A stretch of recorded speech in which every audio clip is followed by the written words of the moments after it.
Okay. 10th जून 2026। काफ़ी time बाद यहाँ पे सेशन करने आया तो डेमो से स्टार्ट करना है एज रूल, ताकि मुझे चीज़ें थोड़ी याद आएँ और वापस से मैं फ्लो में आ पाऊँ।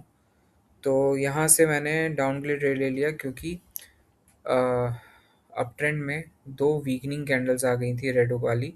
दूसरी कैंडल वीक हो गई थी, बट पीछे फेक ब्रेकआउट हो गया था। तो फेक ब्रेकआउट का मतलब ये है कि सेलर्स स्ट्रेंथ में है। भले ही सेकंड रेड कैंडल जो है वो वीक दिख रही है, बट एक्चुअली में पीछे स्ट्रेंथ है, तो इस वजह से कंटिन्यूएशन होगा। अब जब ये वाली बात आई तो फिर मैंने बाकी फैक्टर्स को इग्नोर कर दिया। हाउएवर, बाकी फैक्टर्स जो हैं वो भी ओवरलैप करते हैं। फॉर एग्जांपल जो 50 एमए वाली लाइन है जो एज अ सपोर्ट वर्क कर रही है, येलो लाइन, उसको भी वो क्रॉस करके नया येलो सेलर्स की कैंडल बना सकते हैं, तो उसकी दिक्कत नहीं थी। लेकिन ये एक सपोर्ट लेवल है, established support level. Left side पे एक तरह से ये हायर लो का बॉडी वाला लेवल है, और यहाँ से फिर बायर्स आ सकते थे। तो ये 50-50 ट्रेड हो गया। एक लॉजिक हमें डाउन के लिए कह रहा है, एक लॉजिक हमें अप के लिए कह रहा है। तो जब ऐसे 50-50 हो तो वो फिर लो क्वालिटी ट्रेड हो जाती है, उसमें नहीं लेना होता है। तो इस तरह से ये इस रीज़न से ये ट्रेड गलत थी। इसी रीज़न से उसके बाद जो फेक ब्रेकआउट हुआ भी था वो रिस्पेक्ट नहीं हुआ था, कोई रिजेक्शन नहीं आया। अब यहाँ पे देख लेते हैं। तो ये कैंडल अप की तरफ जा रही थी, और मैं वेट कर रहा था कि मैं ऊपर से, मतलब एक ये ग्रीन कैंडल यहाँ पे क्लोज हो तो मैं लूँगा डाउन के लिए। बट ये जो लेवल थी वो एक राउंड नंबर का लेवल था, और उसके नीचे क्लोज होने के बजाय वो उसके ऊपर क्लोज हुआ, और फिर वो गैप डाउन हुआ, और मुझे ये दिखा कि एग्जैक्टली उसी लेवल पे वो गैप डाउन किया है। तो एक तो मैंने फिर चेक भी किया, तो वो एग्जैक्टली उस लेवल पे नहीं हुआ था, उससे एक पॉइंट अधिक ही, as you can see lower left corner पे प्राइस जो मैंने दिखाया। तो इस रीज़न से भी ग्रीन बन सकती थी। दूसरा रीज़न ये कि सेलर्स के स्ट्रेंथ के बेसिस पे मैंने यहाँ से ट्रेड लिया था। तो वो जो स्ट्रेंथ है वो पिछली रेड कैंडल में, जो पीछे एक जस्ट रेड कैंडल है बड़ी सी, उसमें आ गई थी।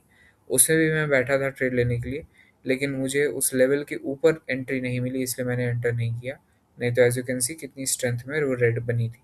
बट जो भी सेलर्स थे वो उसी कैंडल में एग्जॉस्ट हो गए, इसीलिए वहाँ से जब प्राइस, मतलब रेड लाइन से जब प्राइस रिजेक्ट की, तो एक ही रेड कैंडल बनी, और रेड कैंडल्स नहीं बनी, या कोई और बोलो नीचे तक नहीं गए। उसके बाद अगर इतनी स्ट्रांग अगर कोई ग्रीन कैंडल आए तो वो फिर वहाँ से हम लोग सेलर्स के लिए नहीं जा सकते। बहुत ही हाईली रिस्की ट्रेड हो जाएगा। रिस्की क्या, मतलब क्वालिटी ही नहीं रहेगी सही। इसीलिए एज यू कैन सी वो रेड लाइन के ऊपर ही क्लोज हुआ, और ये सेकंड ट्रेड भी रॉन्ग हो गया मेरा। अब एज यू कैन सी कितना जल्दी मैंने इस चार्ट पे आया हूँ, और उसके बाद मैंने तुरंत डिसीजन लिया और मैंने ट्रेड ले लिया। लेकिन ये गलत ट्रेड था। क्यों? लॉजिक ये था कि इवनिंग स्टार बना है, इवनिंग स्टार के की लेवल के नीचे रख दिया गया है पिछली ग्रीन कैंडल को, तो हमने डाउन के लिए ट्रेड ले लिया। ठीक है, तो ये गलत हो गया। क्यों? क्योंकि अभी इवनिंग स्टार का जो की लेवल है वो रिस्पेक्ट होगा कि नहीं, वो ग्रीन कैंडल के रिजेक्शन से डिसाइड नहीं होती है, बल्कि अगर इसके बाद एक रेड कैंडल आ जाए तो उससे ये डिसाइड होती है। ठीक है, तो वो चलो ठीक है, तो इस रीज़न से गलत था। दूसरा, as you can see volatility की वजह से और सही एंट्री मैंने नहीं लिया, तो इसलिए भी ट्रेड गलत।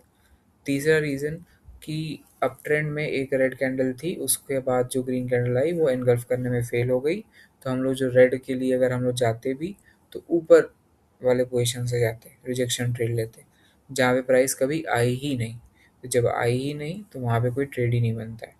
हाउएवर ये ट्रेड विन हो गया। क्यों? क्योंकि गैप डाउन ओपनिंग हो गई अगले कैंडल की, तो ये लक के बेसिस पे विन हुआ, दैट्स इट।